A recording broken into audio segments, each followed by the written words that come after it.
I spent about a month just personally trying to answer this question. What's at the foundation of my faith? And do I have a tool that would give that away to somebody else? And so I began to just really explore the contours of my foundation. And I just immediately ran into this, which was I am a disciple because I believe the story is true. And to the extent that I understand the story and I'm founding my life on the story, I tend to be a more obedient disciple, a more well-rounded, my faith is really founded on truth. And to the extent that I'm not believing the story, I don't know the story, I don't trust the story, I don't trust what the scriptures are saying, I find myself really struggling as a disciple. But that is the foundation of my faith. So my initial assumption was that everyone would make their own sort of foundational training. Like that maybe that's something that everybody does. So I wrote my foundational training and called it the Storyform Life. And originally it was eight sessions. And I called a friend of mine and I said, "Hey, could we I'm trying to build this out. Would you be willing to go through this just so I can experience this? Maybe we can go to coffee shop once a week and I can take you through it."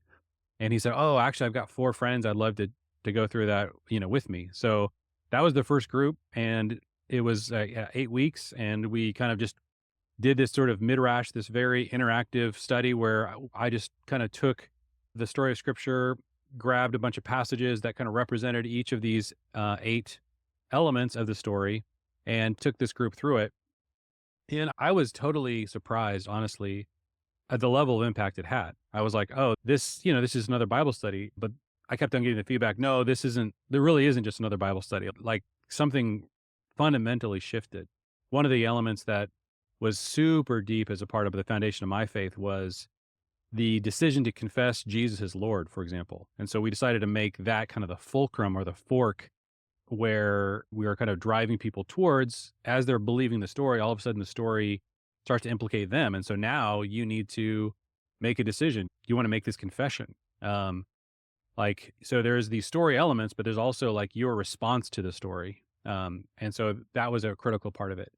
And so I started taking different groups through it, and then Stephen went through it, and there was a lot of these elements were very similar to deep parts of his faith, although he said, "Look, there's another element to my faith, which is, our identity as like adopted sons and daughters of God." And so I said, "Well, in our next Story from Life, why don't you, put that as one of and let me go through that part of your foundation." And so Stephen took the next group through an adoption week. And then we decided that at the time, creation and the fall were actually smashed together in one week. You can imagine now as you go through Story from Life, that's probably not a great idea. There's so much there. So then we separated those 2 weeks. And so that turned it into a 10-week experience. And then ultimately we also added the covenant week as we felt like there was like we kind of went straight from the Old Testament, the fall into the New Testament. So we wanted to add that. So now it's, usually a 10 or 11 week process for most people that go through it. But that's how it started. And then from there, I continue to be surprised over the course of the next 2 or 3 years. Like when I ended up at the church, Justin, you were serving at, and the couple of teaching pastors asked to go through it, I thought their response was going to be, "This is so basic. Like, I can't believe we're spending time doing this." And so I took them through it and they were just like, wow, this is so transformational. I think also just how little we actually invest in the foundations of people's lives. There's sort of like a way in which we assume that, look, you go to church, they're going to preach on some random topic, or they're going through a book of the Bible, whatever the process is. It's not that friendly to like a systematic, like, let's take a big step back and actually understand the big picture. Oftentimes people just never had that experience. And so they're left basically trying to piece their faith together like a puzzle, and they don't have the picture of the whole puzzle. So they don't actually know what they're building. And what Story from Life seems to do is it gives people like, no, this is what you're building. This is what the whole story is all about. And if you have that, now all the things you're learning kind of slot into these spaces, these buckets. And so what we begin to realize was that faith is not necessarily, or deepening our walk with the Lord, deepening our faith is not necessarily rooted in learning new things, like constantly having encounters with new pieces of knowledge. What oftentimes growth looks like is believing something at a deeper level. And so oftentimes we'll say in Story from Life, like, okay, yeah, you've heard this before, but do you actually believe it? So on a scale of 1 to 10, how much do you believe it? An example we use a lot is in Genesis 1, it says we're made in the image of God and that our value as human beings is rooted and established and founded on this image bearing that we get to do as image bearers of God.